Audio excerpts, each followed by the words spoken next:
Sa mga panahon at edad na to, napakarami nating ups and downs, existential crisis, at mga problema, mapa-love life, school, career, o higit sa lahat, pera.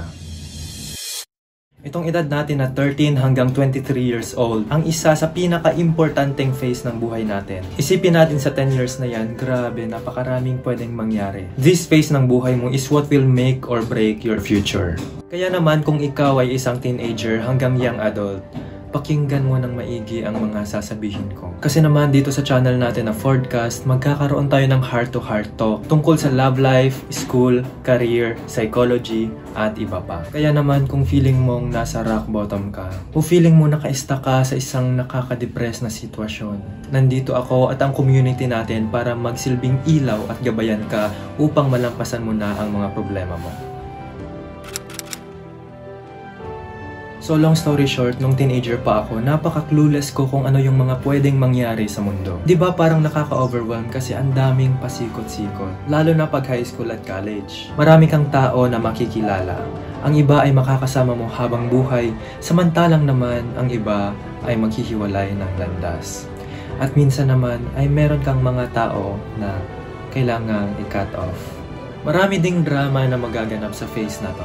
May mga times na mapapaiyak ka na lang kasi feeling mo wala kang power, wala kang kakayahan, o wala kang control para ma-fix yung mga problema mo. May mga times din na maki-question mo ang sarili mo at ang worth or silbi mo sa mundo. Kaya naman para makasurvive at manalo ka, kailangan mong mag-build ng confidence, social status, at i-build ang character mo. Sa phase na to, mararanasan mo ang magmahal at mahalin. Nandito na rin ang friendships, betrayals, self-discovery, romance, at higit sa lahat, ang Delulu era. So lahat ng yan, naranasan ko na. Napakarami kong lessons, realizations, at mga kwento na kailangan kong ma-share sa inyo. Nais kong i-share sa inyo lahat ng to unfiltered. Wala na tayong gatekeep dito. Kasi naman, nung nasa edad ninyo ako, I have wished na meron din akong kuya or nakakatandang tao na maggagabay sa akin para ba mas maaliwalas na yung dadaanan ko at nang hindi na ako masyadong mahirapan pa. Pero unfortunately, I had to learn things the hard way through experience and trial and error. Pero don't get me wrong kasi sa kadahilanan ito, mas nagkaroon ako ng wisdom. And thankful ako kasi looking back, masasabi ko namang medyo malayo na ako sa pinanggalingan ko, character-wise. And I believe yung mga hardships na yon is what made me the man I am today.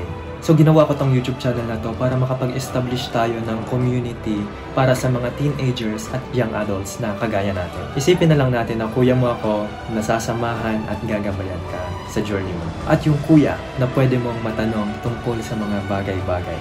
So ikaw, mag-subscribe ka na sa YouTube channel natin ito para maging part ka ng growing community ng Fordcast.